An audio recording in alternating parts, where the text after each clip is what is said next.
দ্বাদশ গোপালের এক গোপাল শ্রী শ্রী ধনঞ্জয় পণ্ডিত ঠাকুর মহাশয়ের বড় নাতি শ্রী শ্রী রামকানাই ঠাকুর মহাশয়ের শ্রীপাঠ। তার এই পুণ্যভূমিতে প্রত্যেক বছরের ন্যায় এবছরেও যে কীর্তন যজ্ঞ অনুষ্ঠিত হচ্ছে, বেশ অনেক বছর ধরেই সেই অনুষ্ঠানে উপস্থিত হয়ে একটু কীর্তনের সেবায় লাগতে পারি, এটা আমার কাছে পরম সৌভাগ্য। এই সুযোগ আমাকে এখানকার ঠাকুরবাড়ির সদস্যরা করে দেন, এর জন্য আমি সত্যি প্রত্যেকের কাছে খুব কৃতজ্ঞ। তো যাই হোক, কীর্তনের শুরুতেই দেখুন আমরা একটি সংস্কৃত শ্লোক আস্বাদন করলাম। যে শ্লোকটি আমরা কীর্তনের শুরুতে আস্বাদন করলাম, এই শ্লোকটি শ্রীমদ্ ভাগবতের একটা বিশিষ্ট শ্লোক। শ্রীমদ্ ভাগবতের একাদশ স্কন্ধের পঞ্চম অধ্যায় নিমি রাজা বলে একজন রাজা ছিলেন।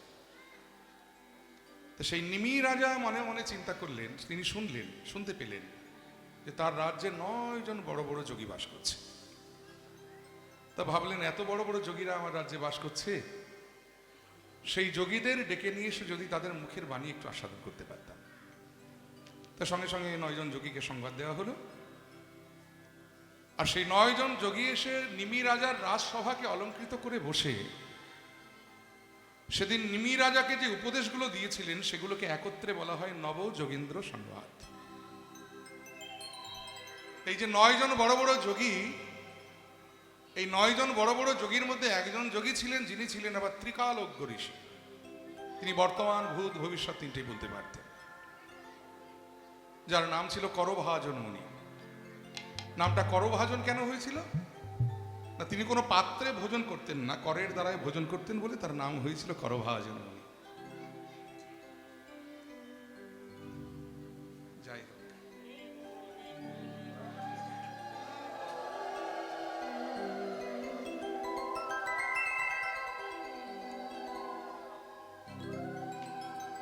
এটা আমার কাছে একটা পরম সৌভাগ্য, কারণ পরম প্রাপ্তি হলো আজকে। সেটা মানে কতটা আনন্দের বুঝিয়ে বলতে পারবো না।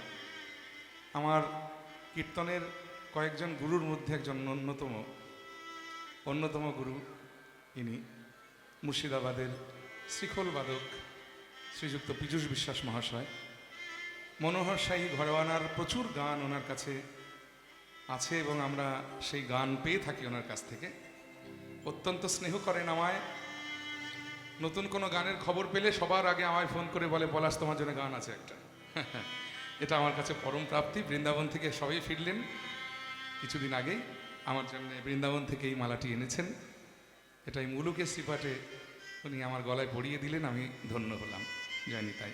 আশীর্বাদ করবেন যেন এমনি করে সারা জীবন গুরুর আশীর্বাদ পেতে পারি। জয় নিতাই। হরে কৃষ্ণ। যাই হোক, নামটা করভাজন কেন হয়েছিল না, তিনি করের দ্বারায় ভোজন করতেন, তিনি কোনো পাত্রে ভোজন করতেন না বলে তাকে বলা হতো করভাজন মুনি। তো সেই করভাজন মুনিকে উদ্দেশ্য করে নিমি রাজা বললেন যে, হে মুনিবর, আপনি তো ত্রিকালজ্ঞ ঋষি, আপনি বর্তমান, ভূত, ভবিষ্যৎ তিনটেই বলতে পারেন। দেখুন, সত্যযুগে ভগবান হরিরূপে এসেছেন আমরা জানি, আবার ত্রেতায় ভগবান রাম রূপে এলেন সেটাও আমরা জানি, দাপরে ভগবান কৃষ্ণ রূপে এলেন সেটাও আমরা জানি।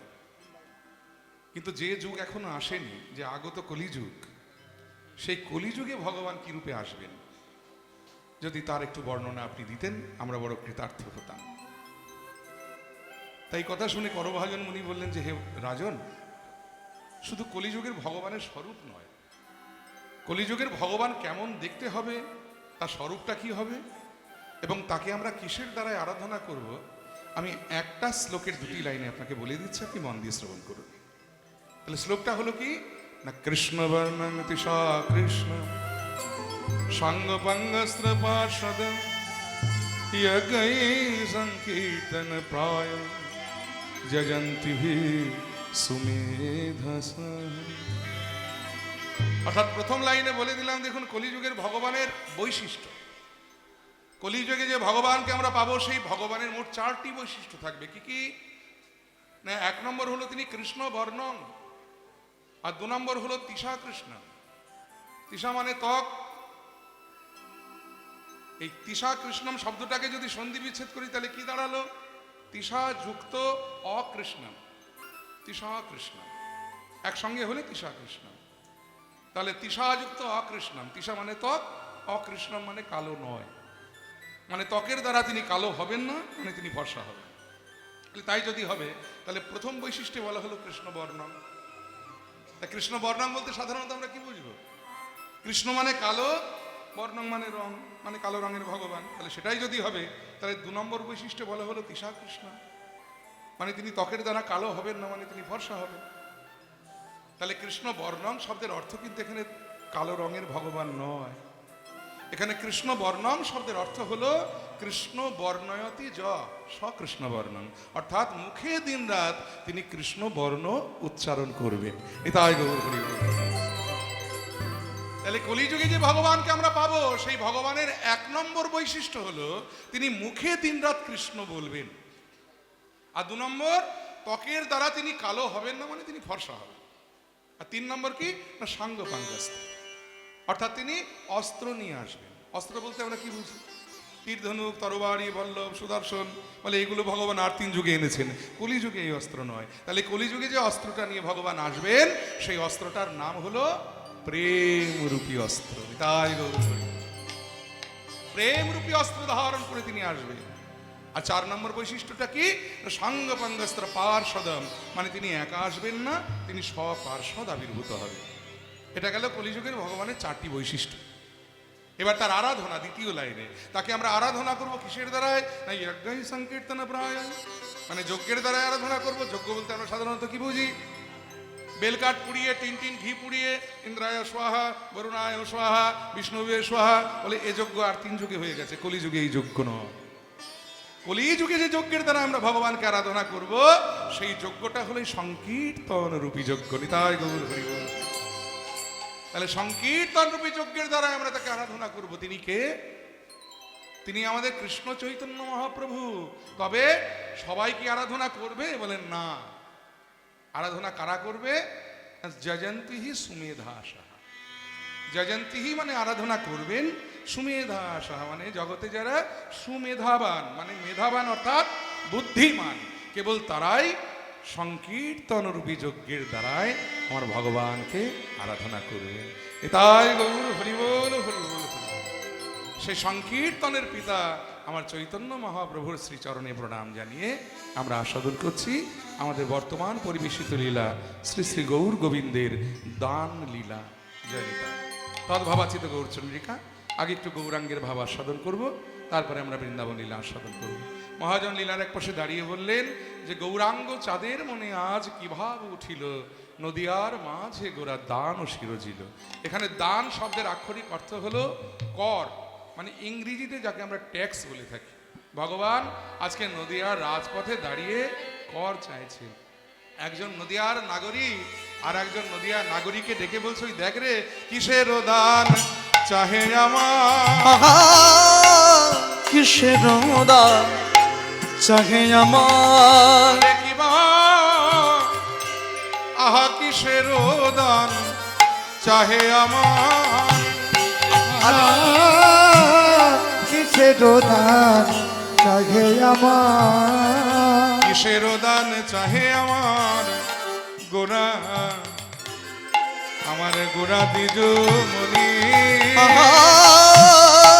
কিসের দান চাহে আমার, কিসের দান চাহে আমার গোরা, আহা গোরা নিজ মনি। দেখো বেত্র দিয়া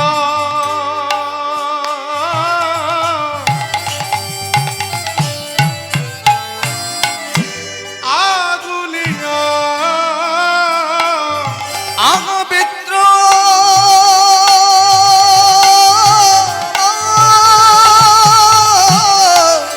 দিয়া আগুলিয়া, কিবা বেত্র দিয়া, হাতে আবার লাঠি নিয়ে দাঁড়িয়েছে ভগবান নদিয়ার রাজপথে, হাতে আবার একটা লাঠি নিয়ে দাঁড়িয়েছে। ওই যে আগেই বললাম, এখানে দান শব্দের অর্থ হলো কর, বা ইংরেজিতে যাকে আমরা ট্যাক্স বলে থাকি। ভগবানকে দেখে মনে হচ্ছে তিনি আজকে যেন বৃন্দাবনের পথের ট্যাক্সের অফিসার হয়ে দাঁড়িয়েছে, হাতে লাঠি নিয়ে। ওই বেত্র দিয়া আগুলিয়া, ওই না বেত্র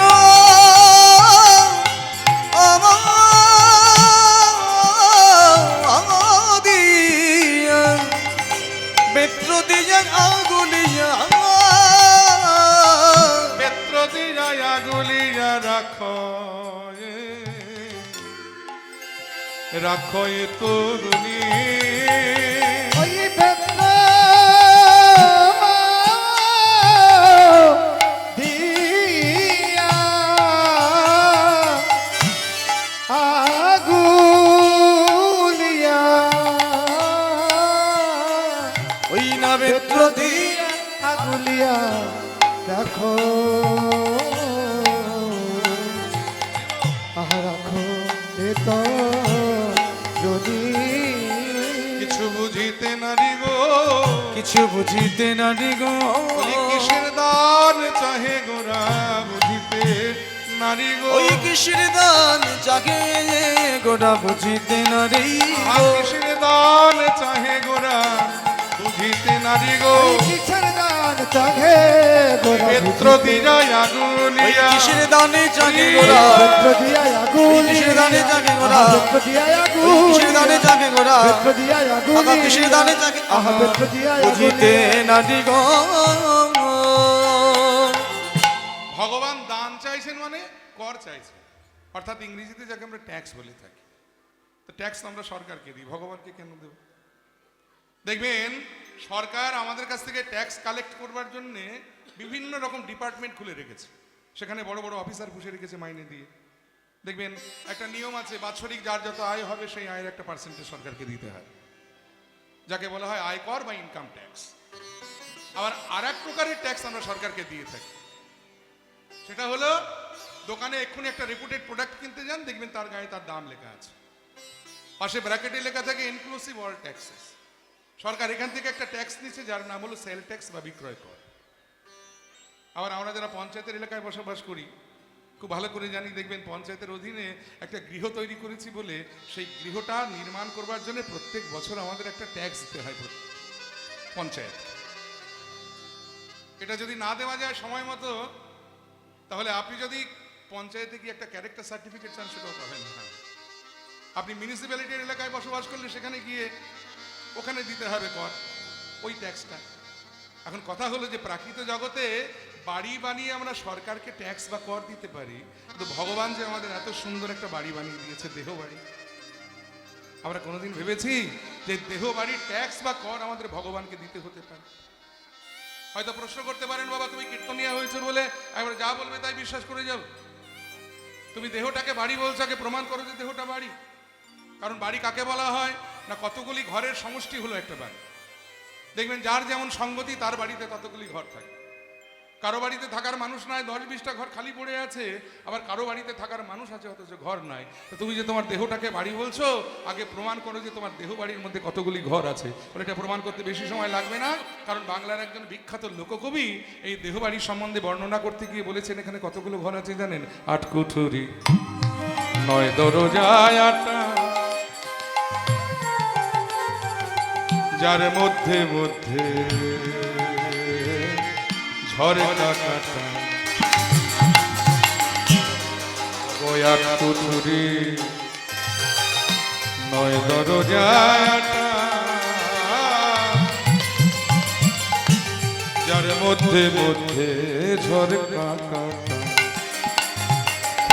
ওগো তার উপরে সদর কোঠা, বলি তার উপরে সদর কোঠা, আয়না মহল তাই কেমনে আসে যায়, দেহ খাঁচার ভিতরে অচিন পাখি কেমনে আসে যায়।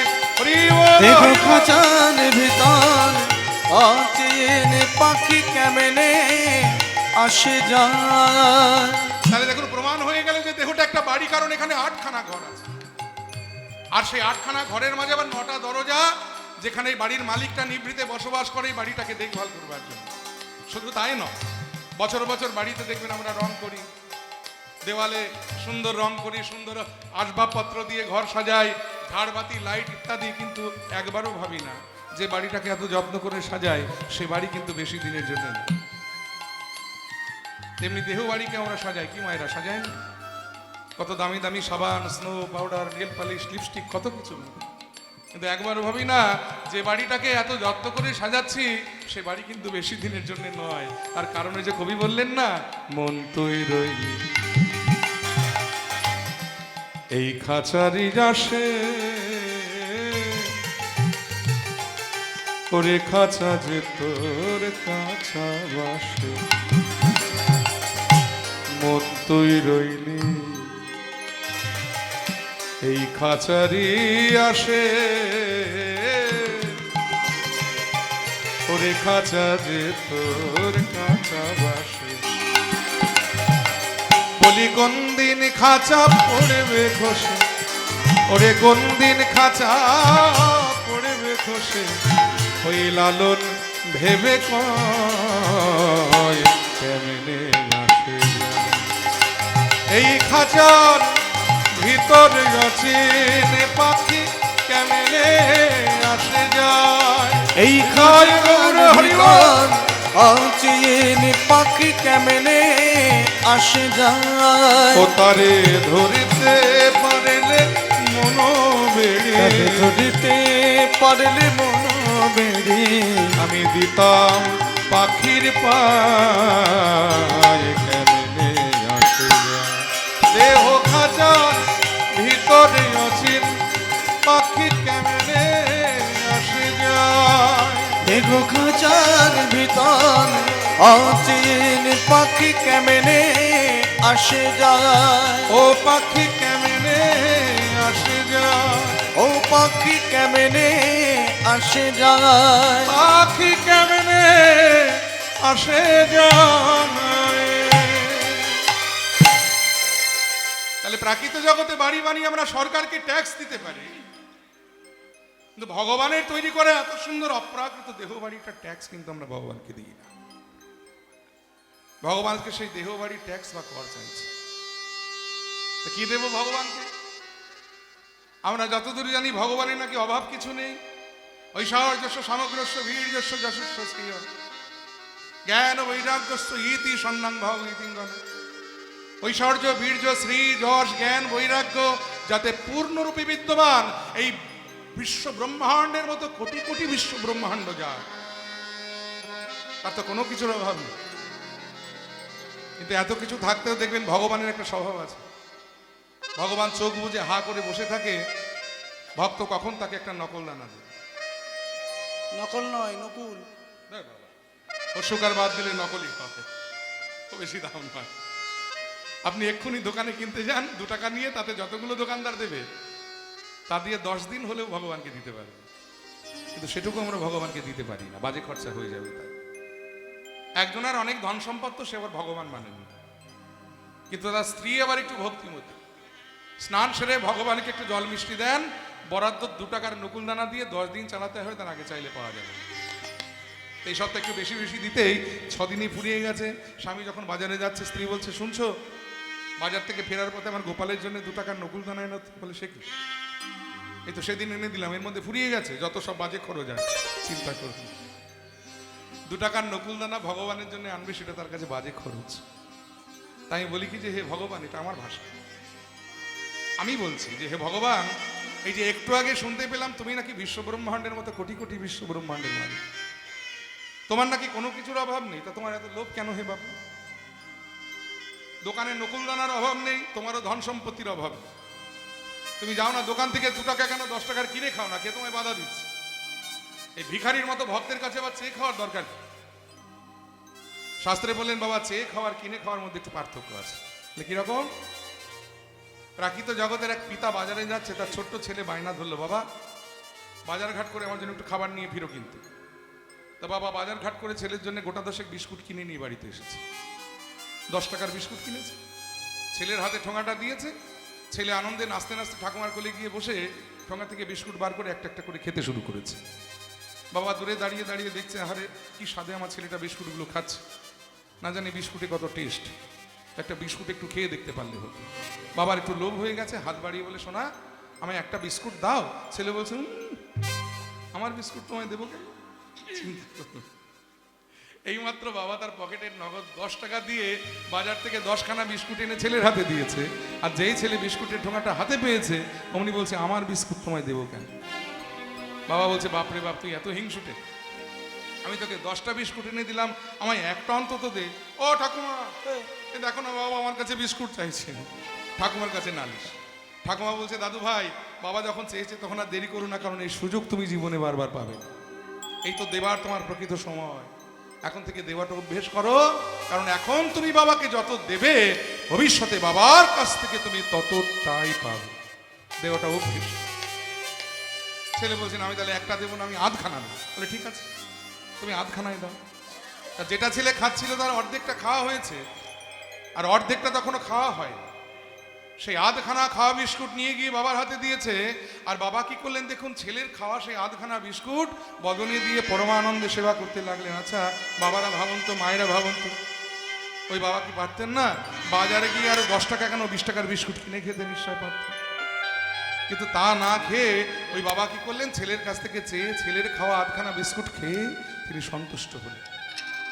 তাহলে এই যে বাজারে গিয়ে কিনে খাওয়া আর ছেলের খাওয়া বিস্কুট আধখানা চেয়ে খাওয়া, এই দুটি খাওয়ার মধ্যে যে কত পার্থক্য, এই জগতে যেজন বাবা হয়েছেন একমাত্র সেজন জানে। তাহলে প্রাকৃত জগতের পিতা সেই যেমন তার ছেলের কাছ থেকে আধখানা খাওয়া বিস্কুট চেয়ে খেয়ে সন্তুষ্ট, তেমনি এই বিরাট সংসারের জগৎপিত আমার ভগবান ভক্তের কাছ থেকে মাত্র একটি নকুল দানা চেয়ে খেয়ে সন্তুষ্ট। কিন্তু আমরা সেটুকু ভগবানকে দিতে পারি। ভগবান বলেন, বেশ দিও না জি, তোমরা কি ভাবছো যে আমি তোমাদের ওই দেহ বাড়ি ট্যাক্স বা কর স্বরূপ তোমাদের কাছে নকুল দানা বা মন্ডা মিঠাই বা ওই রাজভোগ, মিহিদানা, সীতাভোগ ইত্যাদি চাইতে এসেছি? না, আমি টাকা পয়সা ধন সম্পদ চাইতে আসিনি। তাহলে চাইছোটা কি সেটাই তোমার কাছে জানতে চাইছি। ভগবান বলে, আমি চাইছিটা কি জানো? দান দেহ, দান দেহ বলি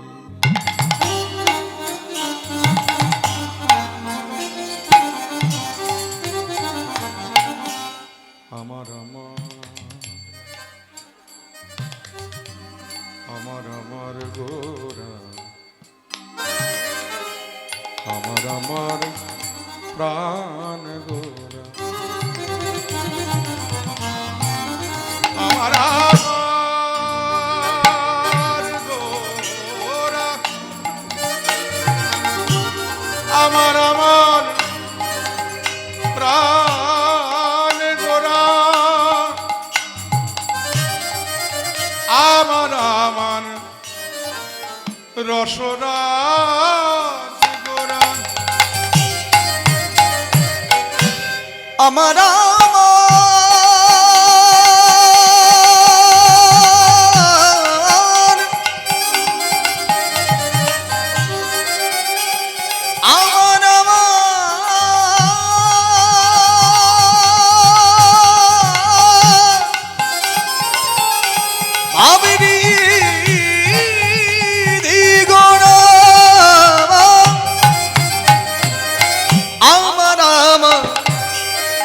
রসরাজ গোরা,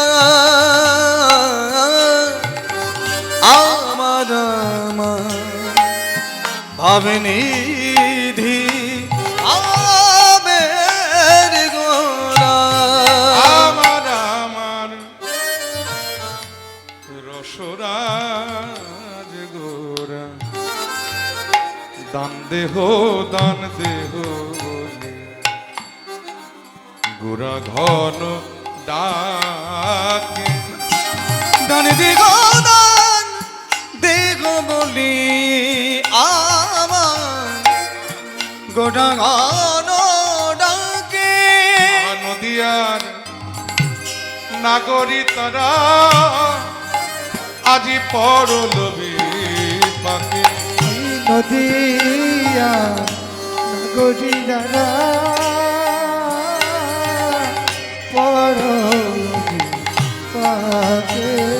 তারা বিপাকে পড়িল, বিপাকে পড়িল তারা বিপাকে পড়িল তারা বিপাকে পড়িল কিসের দান চাহে গোরা বিপাকে পড়িল ওই কিসের দান ছায়া গোরা বিপাকে পড়িল কিসের দান চাহে গোরা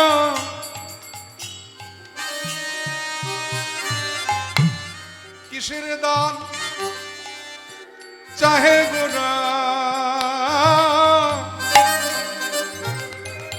নাগরীরা বলছে আমরা তো বুঝতে পারছি না তুমি কি চাইছো বলে এখনো বোঝনি আচ্ছা তাহলে এটা খুলেই বলি দাঁড়াও বলে কি আমায় দেহদান দেহদান দেহদান দেহদান আমায় দেহদান দেহদান দেগুদান দেগুদান বলে গৌর ভগবান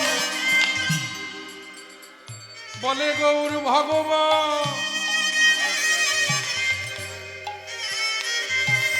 আহা বলে গৌর ভগবান বলে সেটাই তো জানতে চাইছি যে দেবটা কি তুমি বারবার বলছো দেহদান দেহদান কি দেব তোমার বলে এখনো বোঝনি তাহলে আর একটু খুলে বলি বলে হ্যাঁ তাই বল আমরা তোমার মতো অত পণ্ডিত নই বাপু তুমি হলে নবদ্বীপের শ্রেষ্ঠ পণ্ডিত তুমি একটা কথা অনেক রকম ভাবে বলতে পারো কিন্তু আমাদের বোঝাতে গেলে একটু বুঝিয়ে বলতে হবে বলে বেশ তাহলে আমি বুঝিয়ে বলি শোনো বলে কি ওই যে আমায় দেহদান মানে দান দাও দান মানে কর দাও কি দেবে দেহদান এই দেহটাই দিয়ে দাও বলি রে বাবা দেহ নিয়ে তুমি কি করবে কারণ দেহ আজ আছে কাল নেই দেহের কি অস্তিত্ব যতক্ষণ শ্বাস ততক্ষণ এই দেহের মূল্য যেই শ্বাস বেরিয়ে যাবে এই দেহটা শ্মশানে ফেলে দেবে শিয়াল কুকুরে হয় টেনে ছিঁড়ে খাবে আর তা নইলে ওই চিতায় তুলে পুড়িয়ে ছাই করে দেবে এই দেহ দিয়ে তুই কি করবে ভগবান বলছে কেন দেহ চাইছি জানো আমার তো একটি বদন আর দুটি কর্ণ এক বদনে নাম করেও স্বাদ মেটে না আবার দুই কর্ণের নাম শুনেও স্বাদ মেটে না তাই হে কলির জীব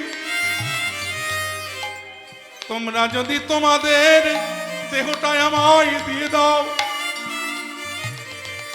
আমি লক্ষ লক্ষ দেহ পাব আর লক্ষ লক্ষ দেহ পেলে লক্ষ লক্ষ বদন পাব লক্ষ লক্ষ শ্রবণ পাব তাতে কি হবে জানো বলে কি আমি নাম গাইব আমি নাম গাইব আমি নাম গাইব আমি নাম গাইব আবার আমি নাম শুনব আমি নাম গাইব ওগো আমি নাম শুনব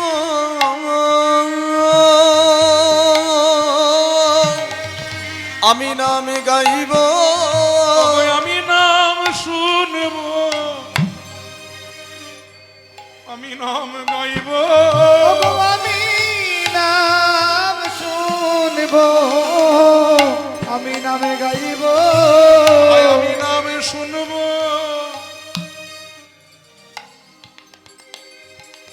বলি আমি নাম শুনব এই জনমে আমার ধন্য হবে ওগো আমি নাম শুনব এই জন্মে আমার ধন্য আমি নাম গাইব জন্ম আমার ধন্য আমি নাম শুনব জন্ম আমার ধন্য আমি নাম গাইব জন্ম আমার ধন্য হবে আমি নাম গাইব প্রত্যেকটা লীলার পিছনে ভগবানের জীব শিক্ষা রয়েছে এই দেখুন ভগবান বলছে জীব তোমাদের দেহটাই আমায় দিয়ে দাও কারণ ভগবানকে যদি দিতে হয় সর্বস্ব উজাড় করেই দিতে হয় উজাড় করে যদি না দেওয়া যায় তাহলে ভগবানকে দেওয়া হয় না ওই যে বলেছে না কিছু থাকতে তাকে পাওয়া যায় না একেবারে পূর্ণ আত্মসমর্পণ সর্বধর্মান পরিত্যাজন মাম একং শরণং ব্রজ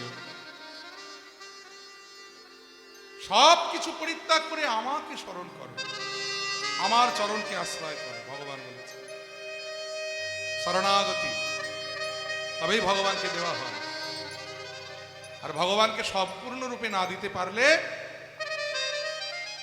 এই জনম মানব জনম ধন্য হয় না। মানব জনম সার্থকতা সেখানেই পায় যখন ভগবানের চরণে নিজের বলতে কিছু না রেখে সর্বস্ব উজাড় করে দিয়ে দেওয়া যায়। তখন এই দেহ ভগবানের হয়ে যাবে। আর দেহ হয়ে গেলে আমাদের দেহের প্রত্যেকটি অঙ্গ প্রত্যঙ্গ, প্রত্যেকটি ইন্দ্রিয় ভগবানের দ্বারাই পরিচালিত হবে।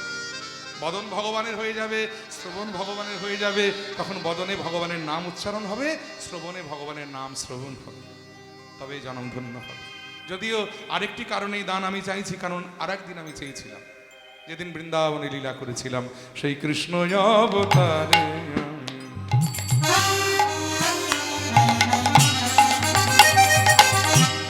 আমি সাথী আছি দান। ওই কৃষ্ণ তারে আমি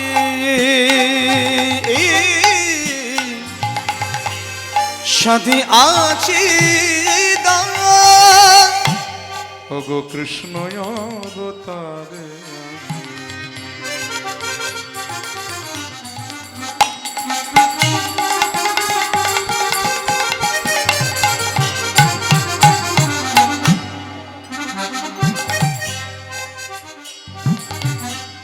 আমি সাথী আছি দান। কৃষ্ণ অবতারে আমি সাথী আছি দান। সে ভাব পরল মনে আমার বাসু ঘোষের গান। সে ভাব পটল মনে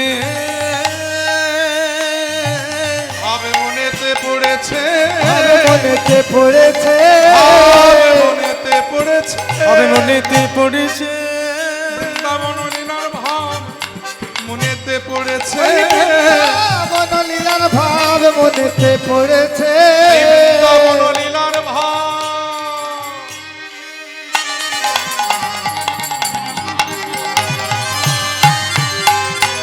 বৃন্দাবন লীলার ভাব, সেই বৃন্দাবন লীলার ভাব আজি ব্রজ হতে নদিয়া।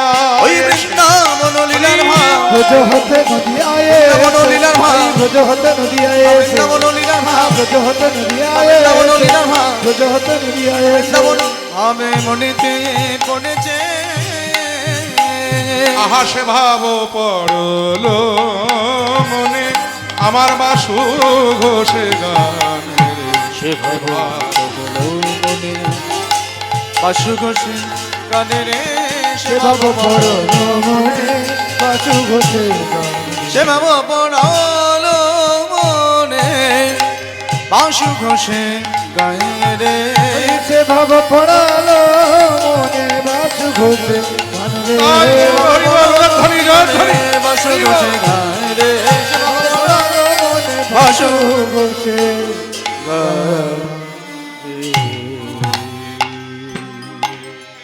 তাহলে চলুন বৃন্দাবনে যাই।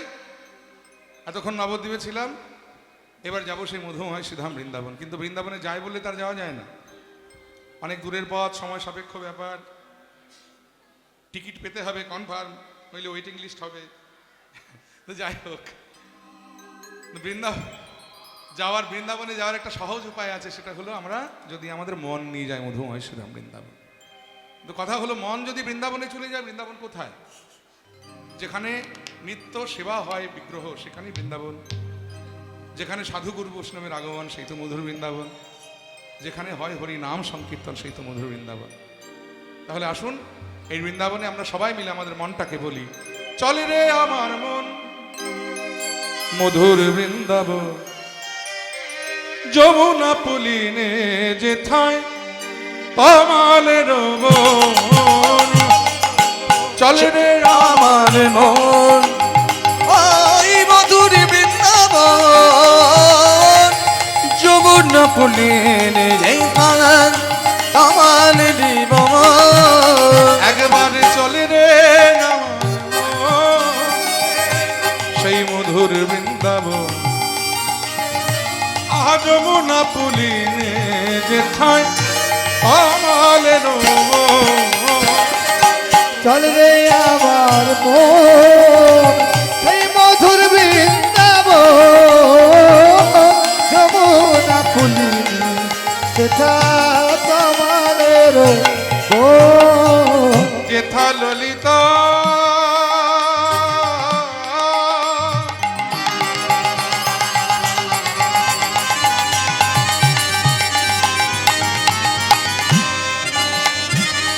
আছে ললিতা বিশাখায়াদি যত গোপীগণ, আর রাধা কুণ্ড শ্যামে কুণ্ড গিরি গোবর্ধন। আছে রাধা কুণ্ড শ্যামে কুণ্ড গিরি গোবর্ধন। আছে কেশি ঘাটে আর বংশীবন নিকুঞ্জ কানন, সেই যমুনা পুলিনে যেথায় তমালের বন। চল রে আমার মন ওই মধুর বৃন্দাবন, যমুন পুলিনে যেখানে তমালের বন। যেথায় শ্রীদাম সুদাম দাম বসুধা যত সখাগণ, আছে ধবলি শ্যামলি রাতি যত গাভীগণ। আছে ধমলি শ্যামলি আদি যত গাভীগণ। আহা মধুর মধুর বংশী বাজে, সেই তো বৃন্দাবন যেথায় রাখাল রাজা গোপাল আমার খেলে অনুক্ষণ। যেই তারা খালে রাজা গোপাল আমার খেলে অনুক্ষণ। আছে মা যশোদা আর পিতা নন্দ যত ব্রজবাসীগণ, সেই যমুনা পুলিনে যেথায় তমালের বন। একবারে চল রে আমার মন ওই মধুর বৃন্দাবন, যমুন পুলিনে যেখানে তমালের বন। চল রে মন বৃন্দাবন, চল রে মন বৃন্দাবন। চল রে মন বৃন্দাবন, চল রে মন বৃন্দাবন। চল রে মন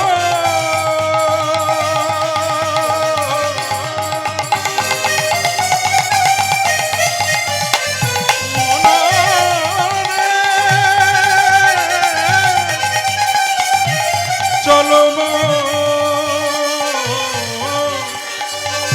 মধুময় সিধা বৃন্দাবন।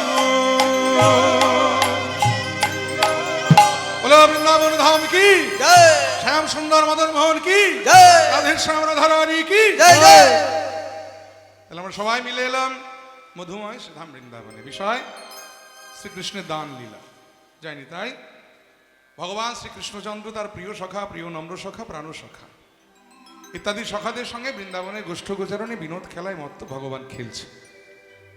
তো খেলতে খেলতে হঠাৎ বংশী বটের নিচে অধবদনে বদন মলিন করে দাঁড়িয়েছে। মরম সখা সুবল কাছে গিয়ে বলছে, কানাই কি ব্যাপার বল দেখি, এই তো ভালোই খেলছিলি, হঠাৎ তোর এমন কি হলো যে বদন মলিন করে এমনি করে বংশী বটের নিচে দাঁড়িয়ে পড়েছিস, কি হয়েছে তোর? ভগবান বলে, দেখ সুবল, প্রবাদে বলে যে আপন মরম কথা না কহিও যথা তথা। অন্তরের কথা সব জায়গায় সবসময় সবার কাছে বলা যায় না। সুবল বলছে, কানাই এই জগতে সকলেই বলে আমি তোর অন্তরঙ্গ সখা, তাহলে এমন কি কথা তোর আছে যেটা আমার কাছে বলা যায় না? ভগবান বলছে, দেখ সুবল, তোকে না বলা কথা তো আমার কিছু নাই, তবে এই মুহূর্তে এক্ষুনি বলতে পারছি না, কারণ ওই যে দূরে দাদা বলরামচন্দ্র দাঁড়িয়ে আছে, আমার জ্যেষ্ঠ ভ্রাতা মানে বড় দাদা, তার সম্মুখে অন্তরের কথা খুলে বলা যায়? তীক্ষ্ণ শ্রুতিধর বলরামচন্দ্র ভাইয়ের ওই কথা শুনে মনে মনে আক্ষেপ করছে যে হায় হায়, আমি কেন বড় হলাম গো, আজ আমি বড় হয়েছি বলে আমি লীলায় অংশ নিতে পারলাম না। তো হে জীব, তোমরা যেন আমার মতো করে কেউ বড় হইও না, বড় যদি হতে চাও তো ছোট হও, আগে ছোট হয়ে লীলায় অংশ নাও, দেখবে সবাই তোমাকে বড় বলবে, নিজে বড় সেজন। অন্তর্যামী গোবিন্দ দাদার মনের কথা বুঝতে পেরে বলেন, দাদা তুমি দুঃখ করো না, কারণ এই যুগে তোমার মনোবাসনা পূর্ণ করতে পারিনি বটে, তবে কথা দিলাম আগত কলিযুগে যেদিন আমি নদিয়ায় গিয়ে গৌরাঙ্গ হব, সেদিন তুমি হবে আমাদের নিতাই চাঁদ। আমার লীলা মাহাত্ম্য সর্বপ্রথম তুমি জানতে পেরে জগৎকে দান করবে, তবে জগৎ জানবে, তার আগে নয়। সেদিন তুমি হবে আশ্রয় আর আমি হব বিষয়। বাবা, আজ থেকে প্রায় 539 বছর পূর্বে আমাদের চৈতন্য মহাপ্রভু আমাদের খুব সুন্দর একটা ট্রেন উপহার দিয়ে গেছে, জানেন তো? তবে ট্রেনটা লোকাল নয়, একেবারে এক্সপ্রেস ট্রেন। এটা যেখান থেকে ছাড়ে আর যেখানে গিয়ে থামে মাঝখানে কোনো স্টপেজ নাই। এই ট্রেনটা ছাড়ে নবদ্বীপ ধাম থেকে আর থামে গিয়ে বৃন্দাবন ধামে, মাঝখানে কোনো স্টপেজ নেই। আর এই ট্রেনটার নাম কি জানেন? ট্রেনটার নাম হলো প্রেম এক্সপ্রেস। আর এই নবদ্বীপ থেকে গৌরাঙ্গের প্রেম এক্সপ্রেসে চেপে যদি কেউ বৃন্দাবন যেতে চায়, তাহলে নবদ্বীপের টিকিট কাউন্টার থেকে আগে একটা বৃন্দাবনের টিকিট কেটে নিতে হয়। আর নবদ্বীপের টিকিট কাউন্টারে ওই বৃন্দাবনের টিকিট দেওয়ার জন্য যিনি বসে থাকেন, তিনি হলেন আমাদের নিতাই চাঁদ।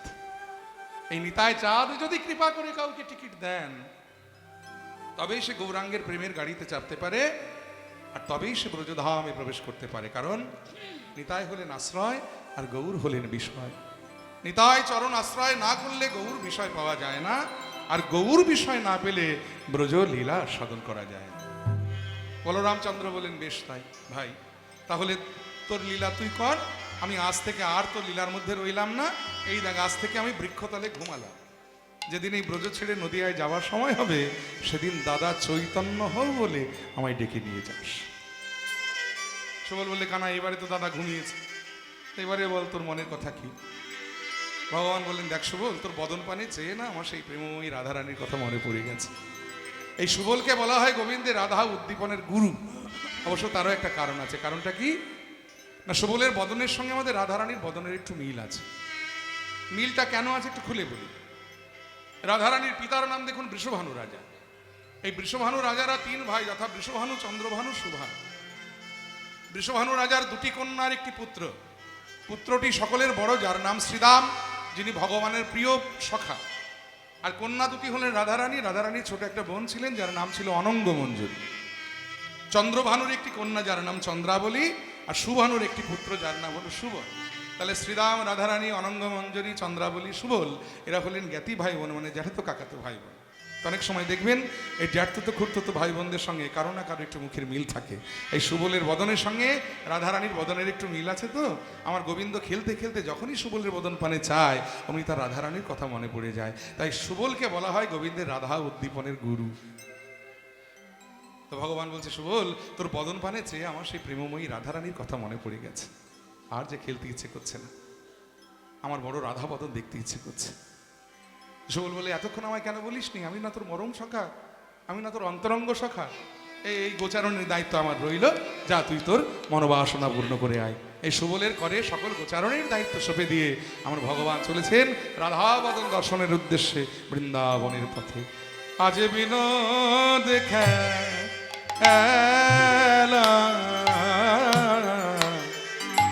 আহা খেলা রসে ছি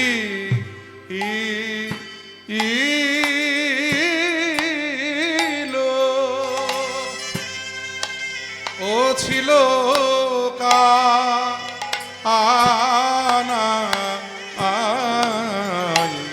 সুবলারু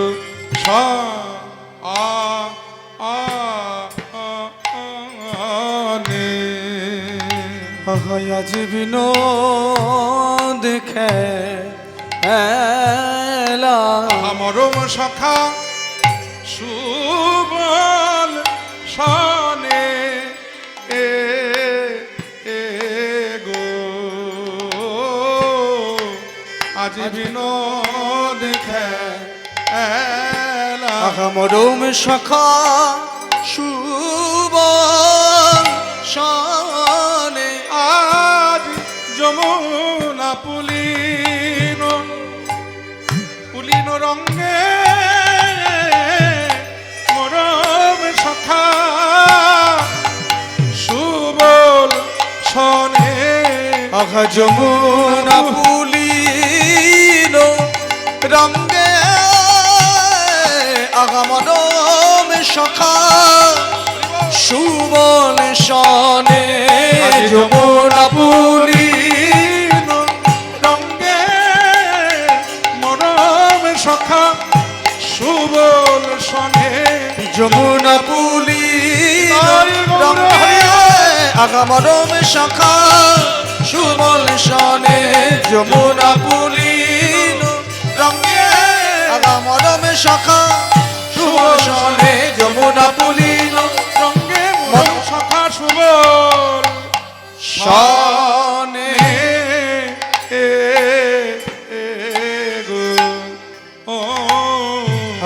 আজ বিনোদ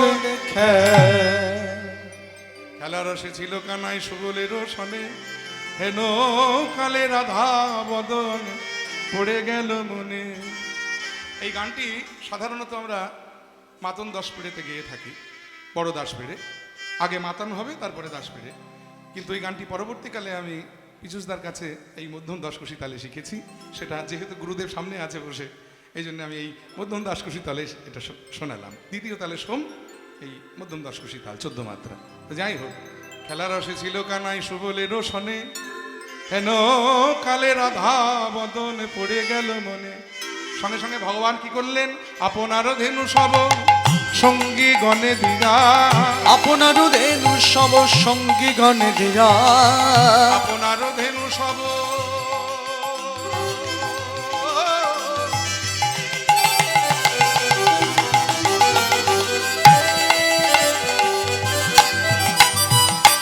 আপনার ধেনু সব সঙ্গী গণে দিয়া, আপনার ধেনু সব সঙ্গী গণ দিয়া, এবার রাধা বলি বাজায় বাসি ভঙ্গ হইয়া, রাধা বলি বাজায় বাঁশি ত্রিভঙ্গ হইয়া, বাজায় রাধা রাধা রাধা বলে, রাধা রাধা রাধা বলে, বৃন্দাবন বিলাসিনী রাধা রাধা রাধা বলে, বৃন্দাবন বিলাসিনী রাধা রাধা রাধা বলে, রাধা বলি শ্যামনগর পুরিল মোহনবাসী, রাধা বলি শ্যামনগর পুরিল মোহনবাসী, শ্রীরাধিকার করেন তাহা প্রবেশিল আসি, ওই শ্রীরাধিকার করণে তাহা প্রবেশিল আসি, শুনি ধ্বনি শুভধ্বনি অথির হইয়া গো, শুনি ধ্বনি শুভধ্বনি অথির হইয়া গো, বধুরে ভেটিতে যায় আপনারে দিয়া, ওই বধুরে ভেটিতে যায় আপনারে দিয়া, রায় শেখর কহে এই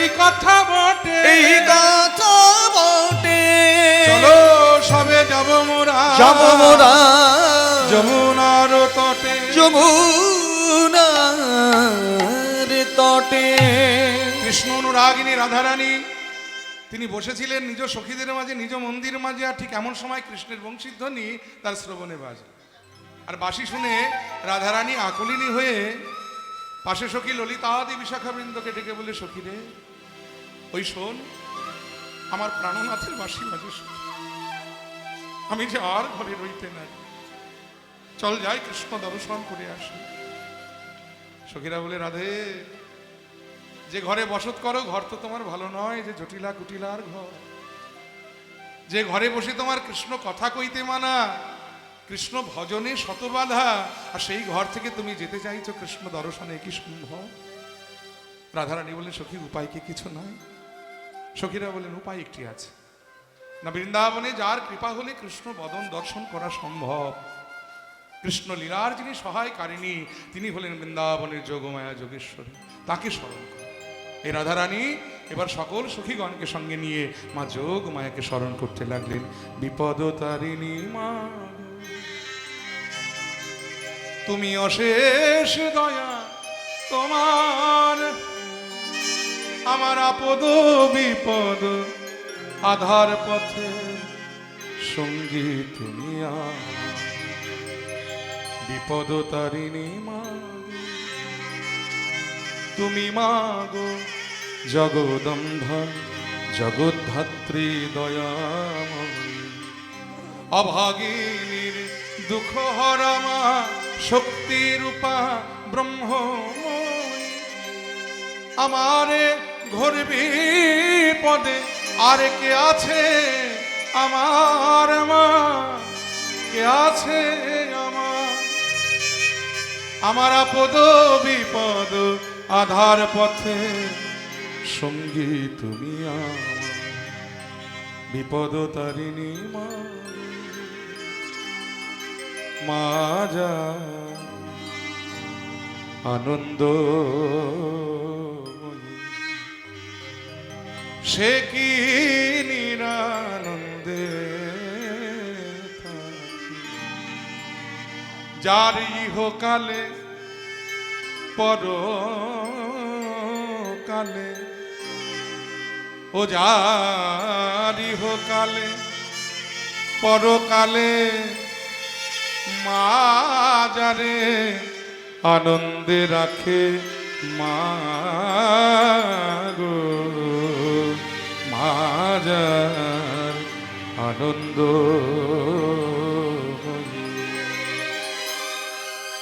সদানন্দময়ী শ্যামা মা, মা গো, মা গো, ও গো মা আমার সদানন্দময়ী